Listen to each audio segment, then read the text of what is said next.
to do some holding music. You whistle something.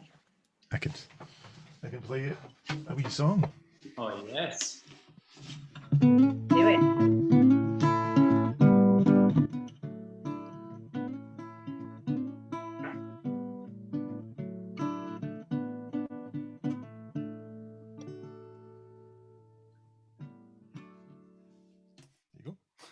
Thank you. That's what we needed to have organised in the first place. Hey, perfect. Yeah.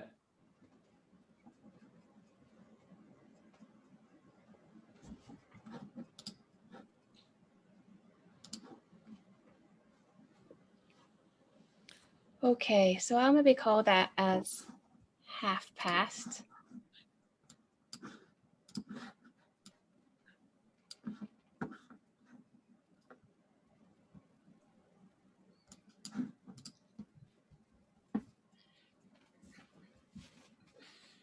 Okay.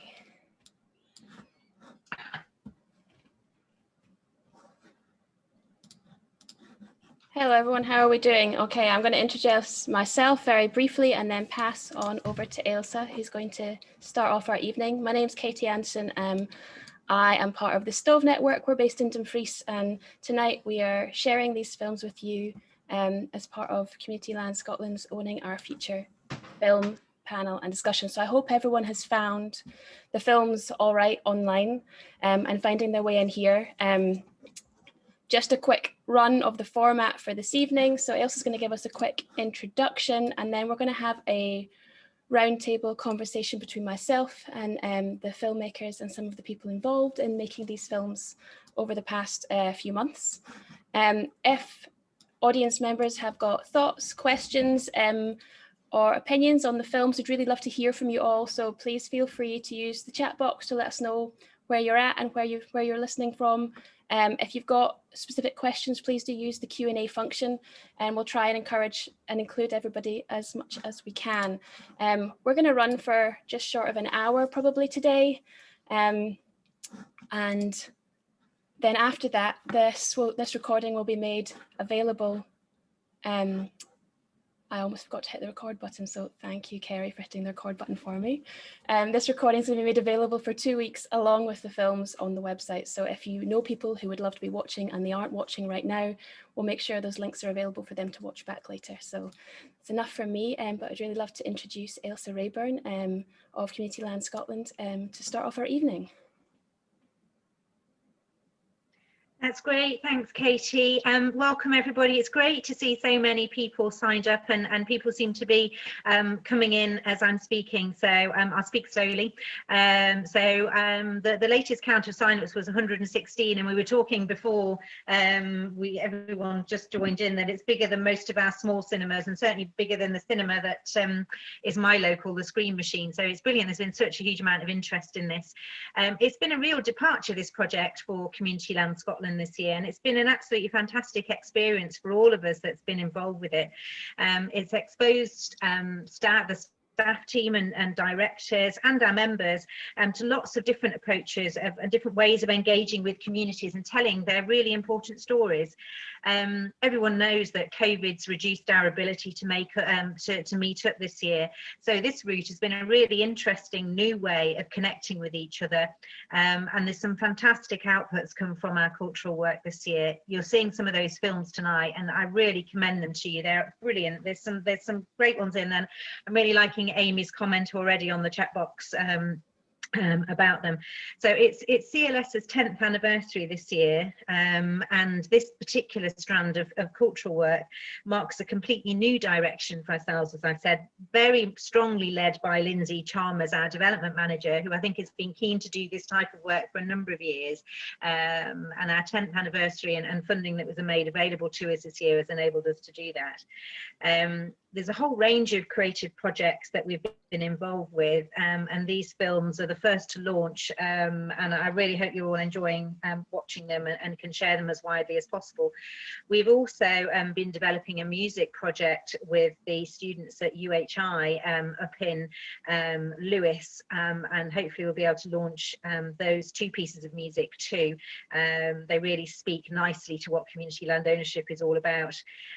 We were also very lucky this year to secure funding, one of only the 4 projects in Scotland to secure Owning Our Future funding, which is lottery funding, which is supporting communities to talk about how they see their community emerging from COVID and what they want that to look like.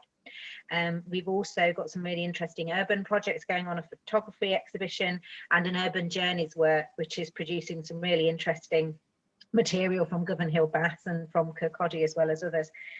We're going to bring all of this together.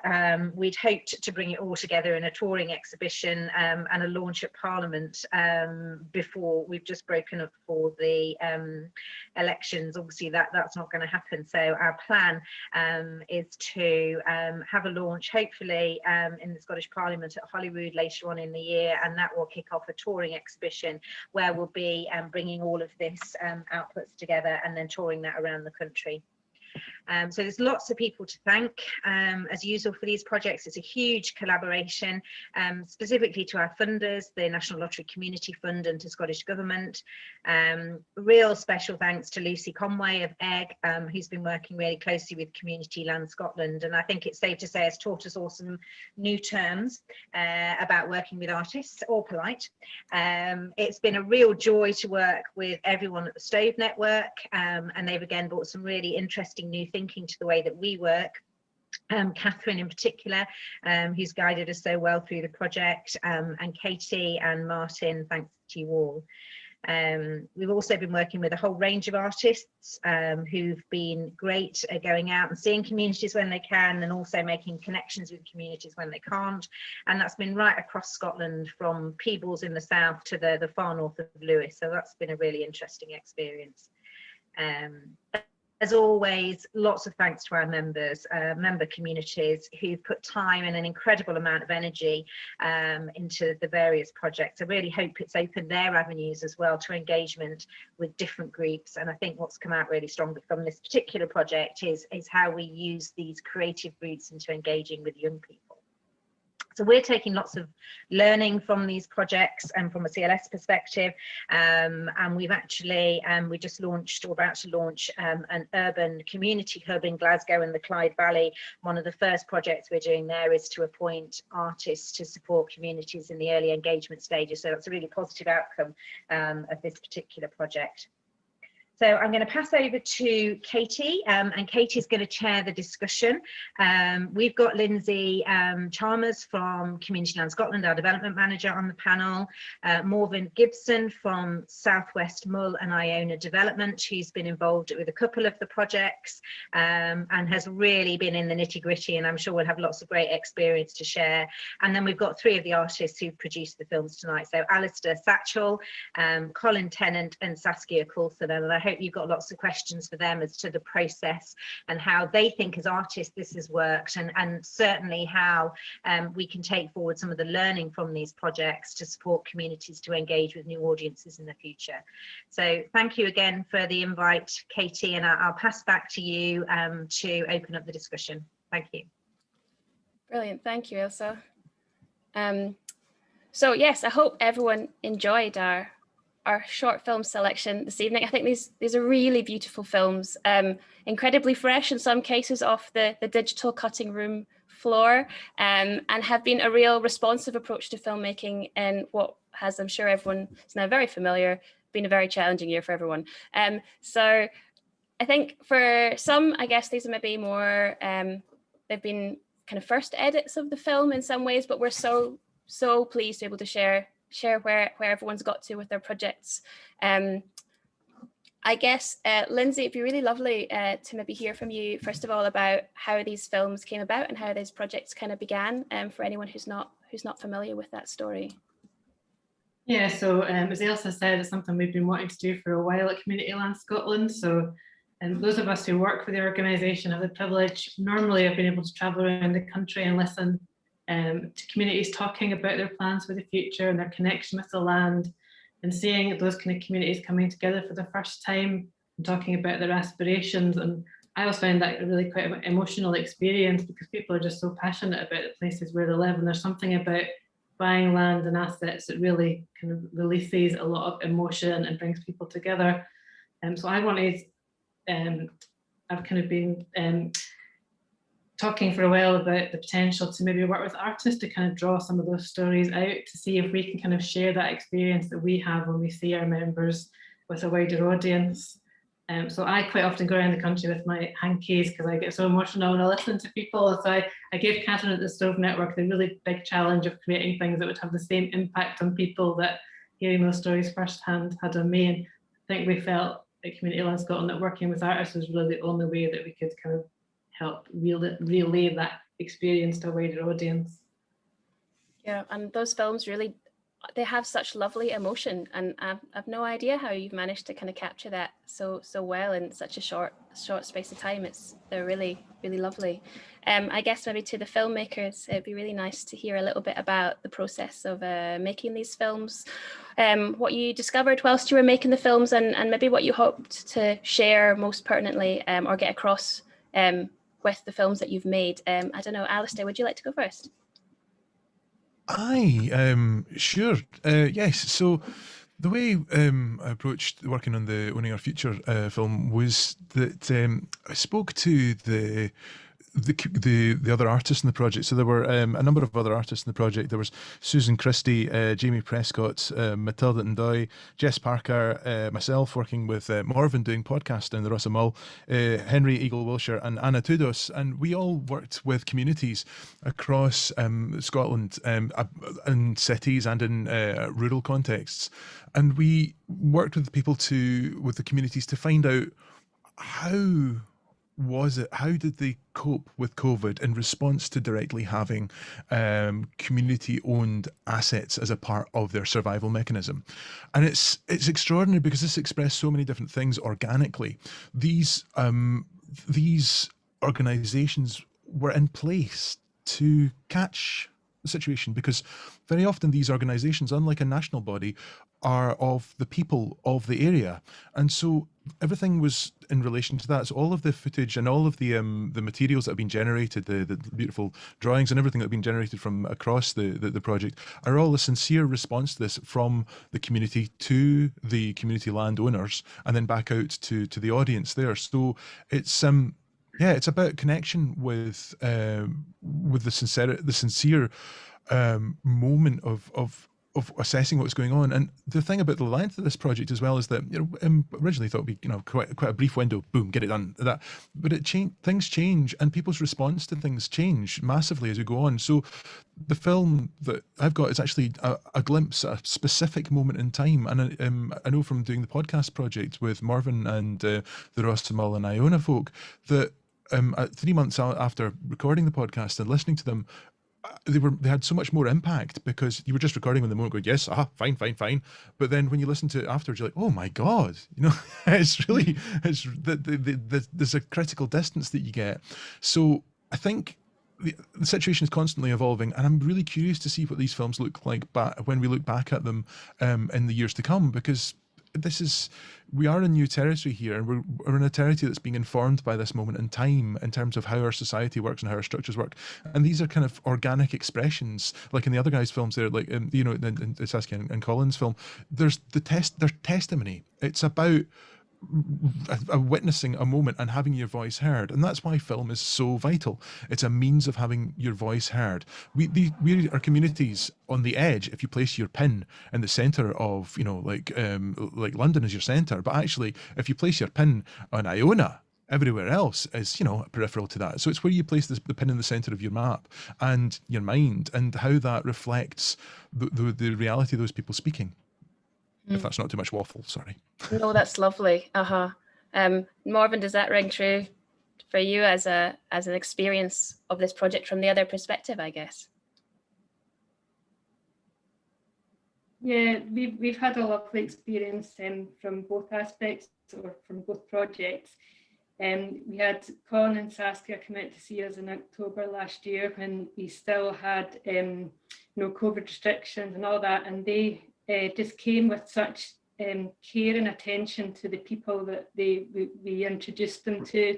They stood outside in the rain and talked to people because to fulfill the sort of COVID restrictions, and really listen to them. And then what we've got is a beautiful film that I think it's probably moved everybody that's seen it to tears. It's absolutely beautiful. And it was like, it's been a really lovely thing to be involved in.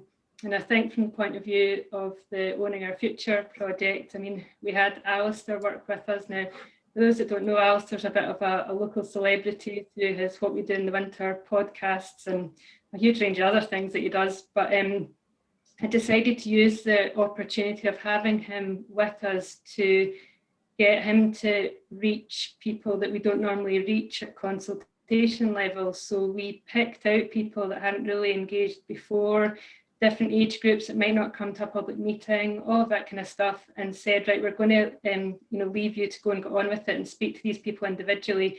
And it's probably one of the best decisions we made, and what we got back was really powerful. And I think that both of these projects are going to stay with us for quite a long time. Yeah, no, it's that capturing of that moment and what it'll look like as you look back is really fascinating. Saskia and Colin, how was the process and the making for you? I guess I'll go back to my first question and try and remember what it was. What you discovered and what you hope to share or get across through the making of your film. Yeah, I think in the beginning, our process or our intention was obviously to go and visit each one of the different 4 trusts that were part of the project for us, and to collaborate and co-create works, still in moving images, as the culmination of our project. And we did hit the ground running, and we were able to go up to North Harris and work with the young people, and the film that was featured on the website as well was part of that. And then as we started to continue on with the project, like when we went to Mull, things started to get a little bit more strict, and it became a little bit more difficult for us to perhaps have that co-created process that we had intended to from the get-go. So we had to, obviously we were doing quite a lot of research, and as part of our research, we really like to embed ourselves in the communities that we're working with and kind of get to know them. And so we managed to do that with 3 of the trusts that were intended as part of the project. Yeah, to be brutally honest, it's been really difficult to sort of make this film in the way that we normally would sort of make work, basically, because we much prefer to be able to go and meet people and have conversations and learn about the stories of each individual trust and the people that are connected to it. And you know, we did get to do that on some level, but quite often it was maybe, you know, via Zoom or Skype, or, you know, the way that we're all communicating now. And like Alasdair talked about, it's a very different way that we're communicating now. And it kind of, you know, like on a basic level, we weren't even able to visit the Isle of Egg, which was one of the trusts we were going to be including in the film. And also, like, we're based in Glasgow, and one of the trusts that was the part of our film was Bridgend Farmhouse, and they're based in Edinburgh. And we naively thought, well, it'll be easy to get to Edinburgh, you know, that it's only like 45 minutes drive. So we actually visited Bridgend quite a number of times, and we got to meet people, and we kind of started the process that we're used to in terms of having conversations, learning about individuals in the community there. But because we presumed we could go back quite regularly, we never actually shot any video footage. We just recorded some of the conversations. So from that kind of point of view, we felt there's parts that are maybe missing in the film. You know, we didn't have footage that showed a kind of an urban asset, if you will, or a trust that's based in a city or a more urban environment. so yeah, there was real difficulties with it, but I think probably what helped us, and it was kind of what Linsay was talking about, was, you know, when we did get to speak to people, whether that was physically or online, you really could like feel the passion of those people. You know, it really shone through with those conversations. And I've seen actually a note from Cameron in the chat as well, who says that he can attest to our hardiness, but actually he was the one that he came in and we spoke to him for a wee while, and we had to speak to someone else, and he actually went away in the horizontal rain and came back 15, 20 minutes later. So there was a lot of people waiting in the rain to speak to us. And we obviously feel very humbled by the fact that people were that dedicated to telling their story as part of this project. Yeah, and the structure of how the film developed was, we were very fortunate. We recorded some of those conversations, and we would normally do that really just for our own research purposes, but those recordings essentially became part of the film because we couldn't really work in a way that we would normally work. So it was challenging, but ultimately very rewarding, but we still see it as kind of the first cut of the film, if you will. We're hoping that we can, you know, develop that and go back to some of the trusts and shoot more footage and continue with the project. Yeah, it's interesting. I guess as artists, when you're going into places like these, you're often taking on quite a bit of responsibility for these stories of other people. And I definitely, when I've been in similar spots, that's what I really feel, is you feel like you need to care and look after these stories that people have entrusted you with. And it's great to see how well both you guys and Alasdair have really taken that sense of care into how you, I guess, support those stories into a different platform, into different kinds of spaces. Yeah, hard stuff to do so. And someone in the chat has said, yeah, they're really, really sad to hear that Bridgend hasn't been able to feature in the film. So I guess that's great that you might be able to do that in the future. Yeah, we very much hope so. I mean, we're pretty sad about that as well. We were pleased that we could include some of the audio of the discussions within the film, but it kind of feels a bit incomplete to us because there isn't any footage of Bridgend or even that kind of urban or the building context. And the same with the Isle of Egg, you know, there isn't even any conversations of anybody connected to the trust there, unfortunately. So yeah, we do hope that we can develop that going forward. So that was, I mean, I guess going back to your question, Katie, that was a big learning curve for us to navigate our practice in this strange and kind of, you know, unfamiliar times. It's how do we then work and how do we change what we normally would do within our project to still sort of make sure that we do capture those stories and we do give them the care and attention that they deserve.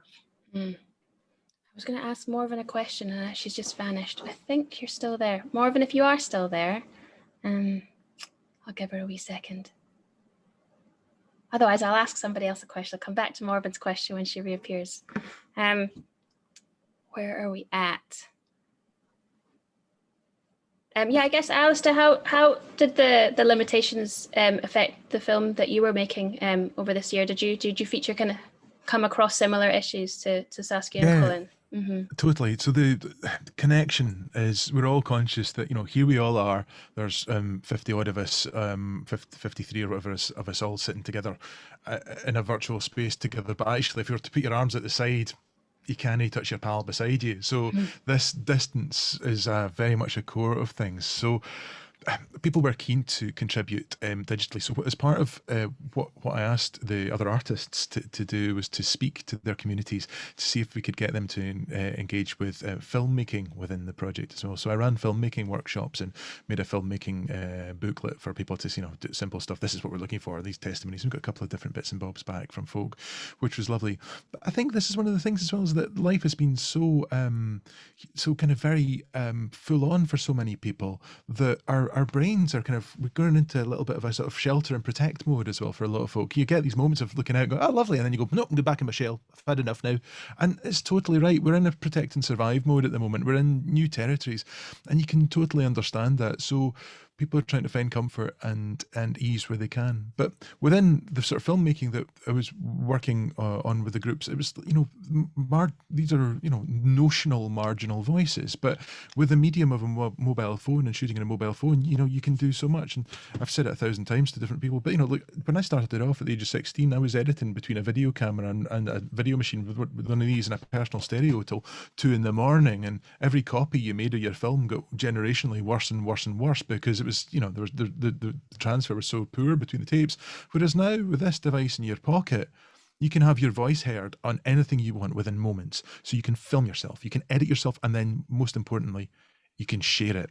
And you can share it on whichever platform you want. So TikTok, YouTube, live vlogging, anything at all. You can do all sorts of stuff. And that power is incredibly democratic. You know, the workers now own the means of production. Hey, you know, it's fantastic. So how do we make our voices heard? And why, you know, when we've got something to say, how do we get it out there to be heard? And so that's what I try to do with the sourcing of footage from people who were part of the project working with the artists, was to say, what's your take on your community asset? How do you get out there? So we've got lovely footage from folk about going down to Bendoran, and beautiful stuff at a view park as well, and lots of lovely things from peoples, and people really, you know, just engaged and were happy to share and give their perspective on things, and that then organically fed into the whole of the picture, where it's an expression. The film is more so an expression of a community of people across the country than one creative artist's voice. It's a synthesis of that, and more importantly,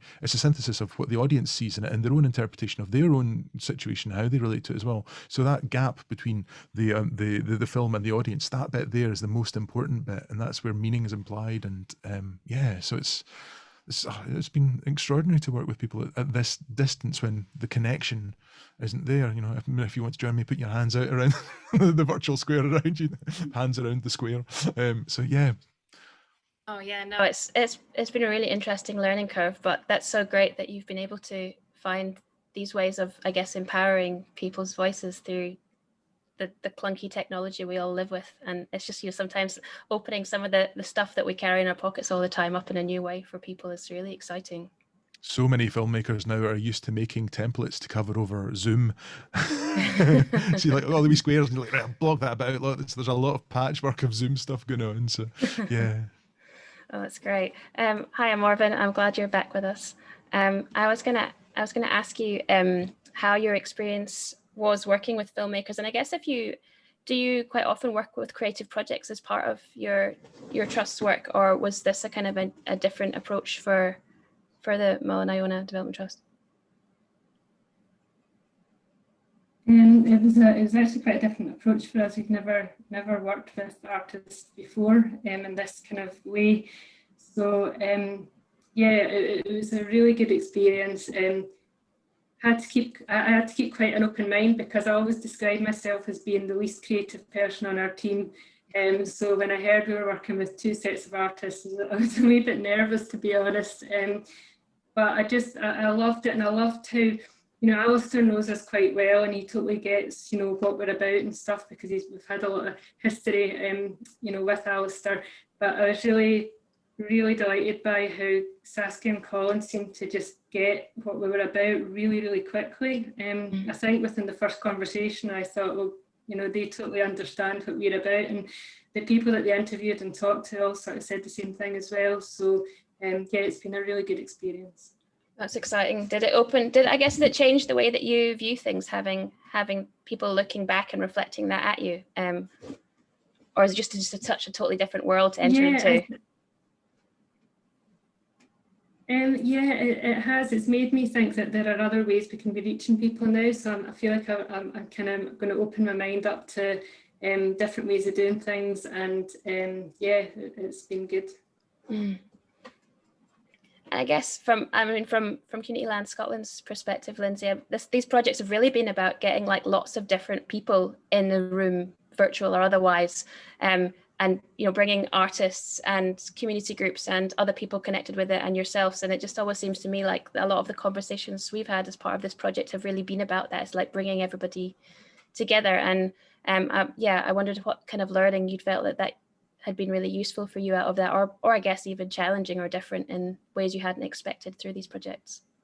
Yeah, I think we've learned a lot over the last year. I think when we started the project, it was really about, you know, how can we tell the story of community landowners. But I think one thing that we didn't realise was that bringing in artists and creative people to work with communities would actually be a really effective way of engaging people that maybe don't want to engage, that wouldn't come along to like a normal consultation event or something like that. And so I think that's been really eye-opening for us, that having artists involved has kind of drawn people along, particularly young people, but you know, other people that might not just think, oh, here's another consultation, I'm not going to turn up to that. Something about kind of artists being involved kind of piques their interest, I think, and also it kind of removes them away from the community landowner as well. So it feels like it's kind of a new voice that you can speak to, that who will listen to you and maybe listen to you in a different way to what has been done before. I think one of the things that has been kind of a real learning experience for us has been before, as an organisation, you know, we've commissioned films about community landowners before as a way of kind of sharing their stories, but we've been really focused on kind of practical, the practical story. So it's always been like, we've commissioned filmmakers and we've said, this is what we want. It's like this, and this. Whereas this time we're inviting artists to come in and work with communities to tell their story and interpret it in their own way. And that's a really different way of working for us. And because we're a membership organisation and it's so important for us to respect our members' stories and their ability to tell their stories, I think that was quite nerve-wracking for us at some points. And I think having Catherine at the stove and Linsay Conway from Egg guiding us through that process has just been incredibly important. And I don't think we realised at the beginning how important having a kind of intermediary person to work with us would be. That's been, I don't think we would have got to the point we are now without help from them as well as the artists themselves. Yeah, no, it's a lot of different, I guess, when you work with these sorts of artist commissions, they're going to bring in new things and how you hold the really strong parts of everybody's narrative in those sorts of, it's not a discussion, but you know, there's something about all those different parts coming together that's quite a difficult thing to balance. So it's really interesting to see how you've been navigating through that and really building beautiful work. I think you've been able to see the outcomes. Like a lot of our creative projects are coming to conclusion now. In one way we can kind of breathe a sigh of relief because everything we're seeing is really fantastic. So I think from us it's been a really positive experience and something I hope we'll be able to do more of in the future. Yeah, no, definitely. Colin and Saskia, I was going to ask you guys a little bit about your film. I really like the balance in the film between the visuals and the audio. I guess part of that was a practical construction, but I wondered if you may tell us a little bit more about piecing that together and the choices that you made in those two things. Also, before we came on, Alasdair was asking you a bit about the soundtrack and the music, and yeah, I think people would be really interested to hear a wee bit about that. Yeah, well, as I said before, we were really quite lucky to have quite a lot of really interesting and inspiring conversations. And thanks to all the kind of representatives from the different trusts that we were working with who kind of set up those conversations. But we sort of counted up that we'd kind of spoken to, I think it was about 44 people as a whole.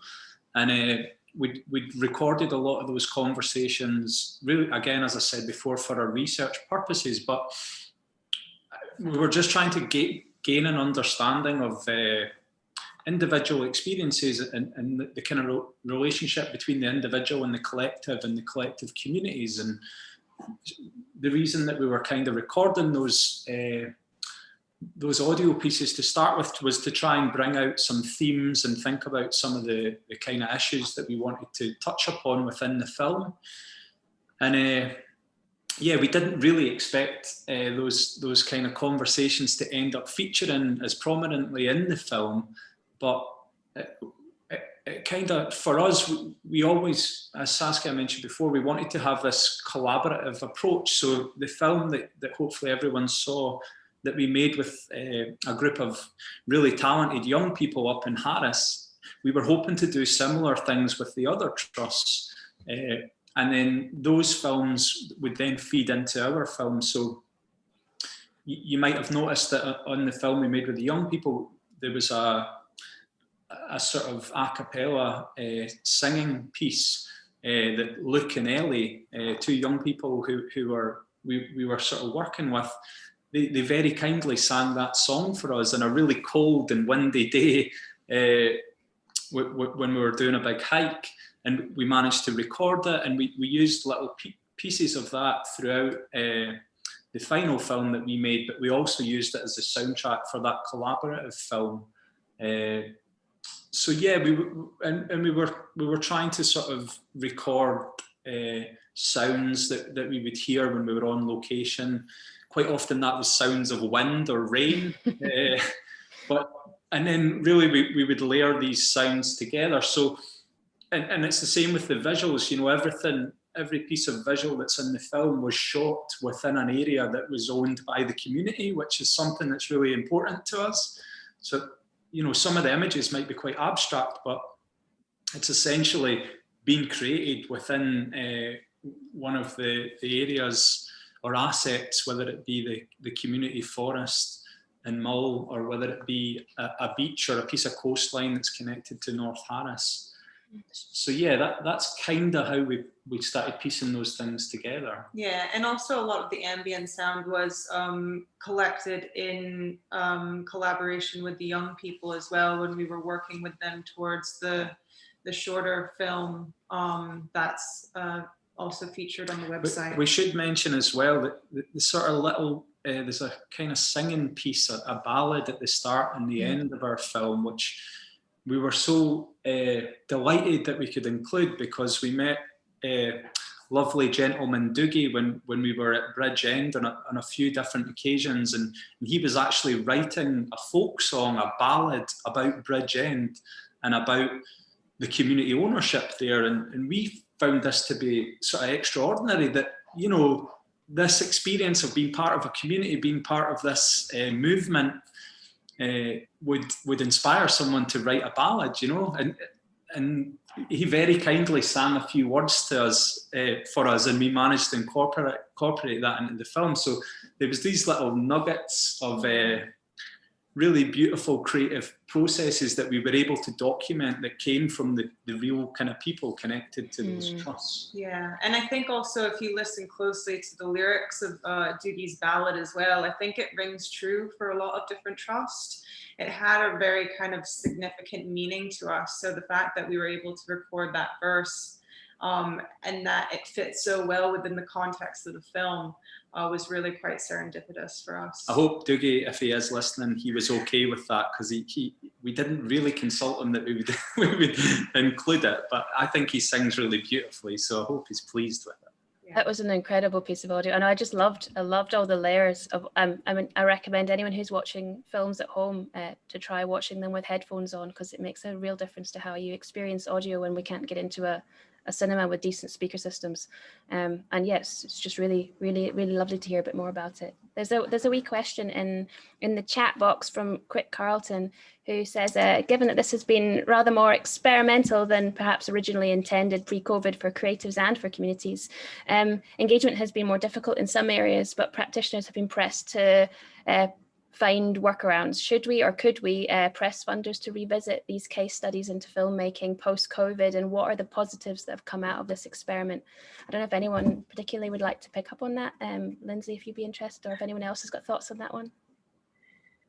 Yeah, I mean, I think some of the projects that we had this year were kind of very short-lived, fixed kind of time projects, but I think we would definitely like to go back and revisit some of what we've done over the last year and go back to some of the communities if we possibly can in the future. I know the project, Crick was involved in the On Air Future project, and that's definitely, you know, not at an end, that project. It's still kind of 2/3 of the way through. There's still more to be done on that. But yeah, it was a shame for some of the projects involved that they had the opportunity to work with artists, which is very exciting for them, but probably we couldn't, you know, explore every aspect of that just because of the limitations. So definitely something we would like to look at in the future.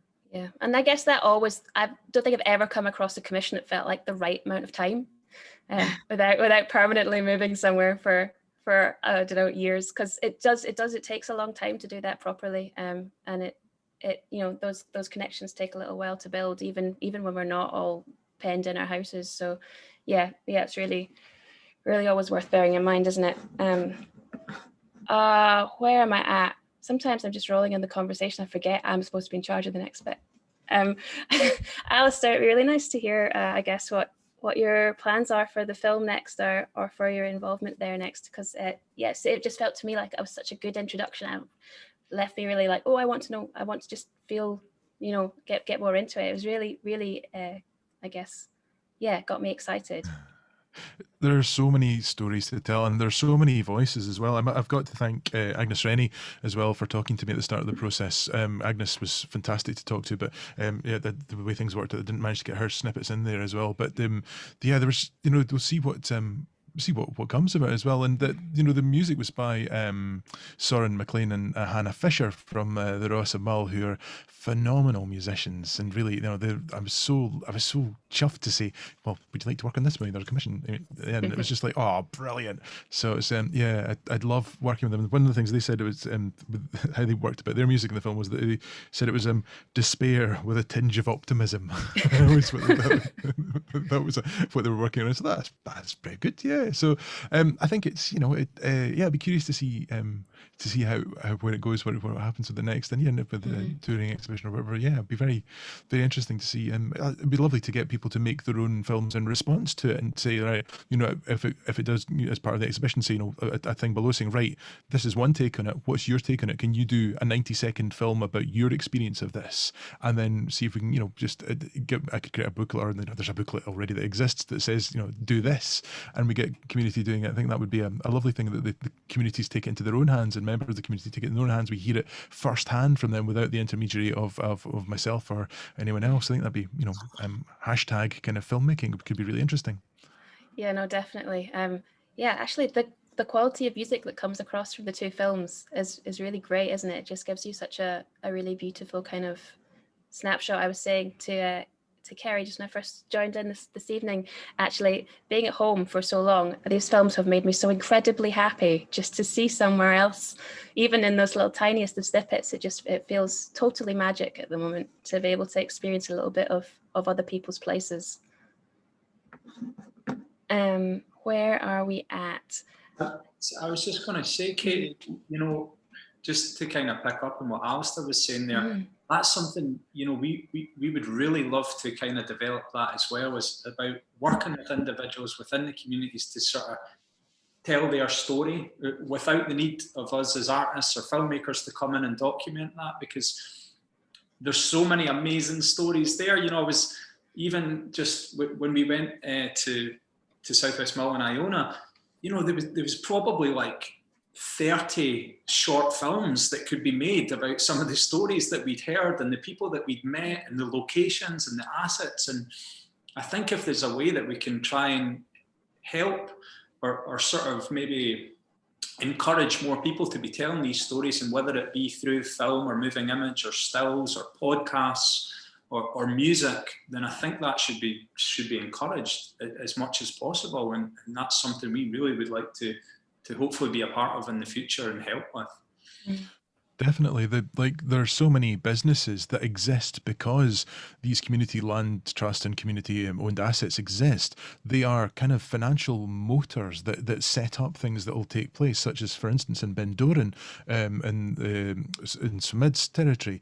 This is a boatyard that has a massive amount of potential, and there are such creative individuals involved in that, and their own ideas of what they want to do. To get them to make video testimonies of this would be fantastic, both for a historical sense, but also to show, you know, the movement, this is what can happen. And, you know, it'd be lovely to see the same in Kinning Park and Glasgow or wherever, like saying, you know, we were able to make the most of this because Kinning Park exists. And to see, you know, these organisations are motors. They're not just out little bubbles, they're motors to create other ripples and waves and get the sea choppy. Yeah, well, we should say as well, from our experience of working with the guys at Bridge End, they've actually been doing a lot of projects to help tell their story. So, you know, I guess the trusts are doing that as well. But I think if we can continue, you know, to try and encourage more of that, then I think it'll be a really positive thing, for sure. Morven, as I guess we're trying to like move into whatever the next phase of this year is going to look like, and maybe looking into the next year or so. Do you foresee what kind of stories we should be looking to capture in places like where you are? Or that's not a very good question, is it? Well, yeah, I think for me there are two things, I guess, that we'll be thinking about for the next year. And I think one of the things is that during one of the podcasts, there was a member of the community that said to Alasdair that throughout the last 12 months, because I think that's a big thing, we need to not forget what happened over the last 12 months. And communities stepped up where others stepped down. And that was what happened, you know, community land trusts and community groups were the ones that basically stepped up and carried people through COVID. That's what happened. And we can't forget that, and we can't let other people forget that for a reason, because again, going back to both films, there were two similar quotes that came out and really stuck out for me. A very short one from Saskia and Colin's film that said, local people fix local issues. And they repeated it twice, I think, during the film, and it was really powerful. And then one from Alasdair's film, and it was a woman from the Kinning Park complex in Glasgow, and she was talking about how community ownership empowers people. And she said, with more responsibility comes more action.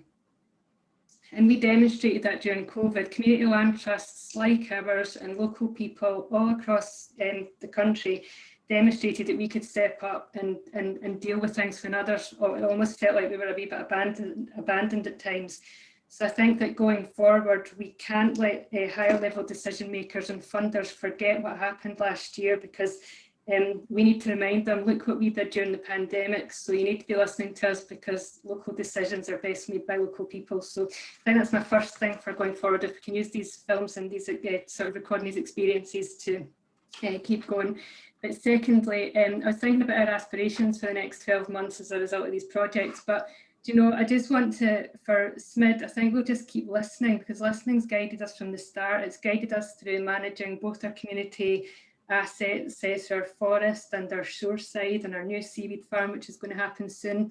And listening guided us through the pandemic. Listening to local people guided us through the last 12 months, because they told us what they needed us to do. And so I think being driven forward by the community is the best thing for any development trust or land trust, and it's the best way forward for us as an organisation. So yeah, that's how we are going for the next 12 months, I think. No, that's, yeah, too right.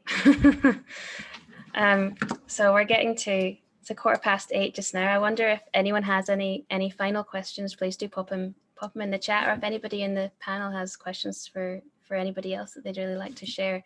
We maybe got a couple more minutes, and then we'll let everyone have their evening back. I'll give myself a slightly awkward pause, because sometimes that helps. I was going to ask before we finished, Saskia and Colin, because this is obviously just a part of your project and you have additional work, maybe you'd like to mention a little bit about the other parts of your project that weren't shared tonight. Yeah, like I mentioned beforehand, we work a lot in still and moving image. So as part of the project, we've also been creating a series of photographs as well, and along with the moving image and the audio recordings. And so we see this as sort of one part of a wider body of work. And a lot of those still images are maybe portraits of the people that we've met to go along with the stories that they've told us. So for instance, with Bridge End Farmhouse, once we had a conversation with a member, we asked them to take us to a place that had significance to them within the site location. And we took portraits of those people within those places of significance. So, and a lot of times that again brought out really amazing stories about why those places mean quite a lot to them emotionally, but also their connection with Bridge End as a physical space, as the land, as the building, but also what it meant in terms of the community. So there was a lot of people who felt that connection with the garden, but it wasn't just the garden, it was that, you know, working with others, learning new skills in order to do the gardening. And they had some really lovely kind of stories to tell around those around those places and those moments. And I think also that's maybe what we feel is missing from our film, and probably, again, due to the circumstances, you know, there isn't really any people in the film, although the story is about people, essentially. And, you know, the audio that we have, we felt kind of filled that gap in a way. However, the other work, the photographs that Saskia talked about, the portraits, is kind of all part of the full project, if you will. So, yeah, there's definitely other elements of what we've created that kind of work as a complete piece, really, and hopefully they'll be able to get viewed as a complete piece as well, maybe further down the line. Yeah, no, that's really great. It's just nice to hear about all the other bits that happen as well. Sometimes we just look at the little bit that's presented to us, and it, you know, all projects have so much more connected to them. Well, I think if everyone's happy with that, I'm feeling totally inspired, overwhelmed, slightly emotional, and yeah, just wanted to say a really big thank you to everybody. Thank you to Morven and to Linsay, to Alasdair, Saskia and Colin. Thank you all for your contributions, for your amazing films, and for the amazing work that you guys are doing in your communities and places that is inspiring such incredible artwork. So for everybody who's watching, or if you're watching back the repeat, the films are going to remain available online for the next 2 weeks, from the 25th of March. Unfortunately, I can't tell you what day that is because I didn't think about it in advance. And we really hope you'll be able to share those with everyone. And I think as we go forward and these projects start to wrap up, definitely the ones at the Stove has been working with Community Land Scotland. We really hope to look at other ways that we'll continue to share these projects and get them out into the world. So yeah, I'm sure people would love to be in touch if we have other ideas about how we keep this filmmaking world alive and get it out into get everybody making films with any luck. Linsay, I don't know if there's anything else you'd like to add from Community Land Scotland, or if Ailsa's still there and she would like to add anything before we finish. Otherwise, yeah, just one quick thing that we've not really touched on, that sure. One other unexpected benefit was just bringing the artists in to help us have discussions between community landowners about what their story means has been a really fantastic part of this journey. I think one of the highlights of Morven in my year was a session that Catherine organised with Colin and Saskia to bring community landowners together to talk, and that was really fantastic. And I think that's another thing we'd really love to get more artists involved in, is helping us kind of talk through what it's actually like to be a community landowner and sharing those stories amongst our members. So that was fantastic. Thank you for that. No, that's great. Yeah, it's important to think about all the bits that feed us all, isn't it? So with that, I won't waffle any longer. But thank you so much, everyone. I hope you'll have a really lovely evening. And we will call it at that. Cheers, everyone. Thank you. And thank you, Katie, for organising this as well. Cheers. And sharing this. Time. Thanks, there we go. Thank you. Thanks, everyone.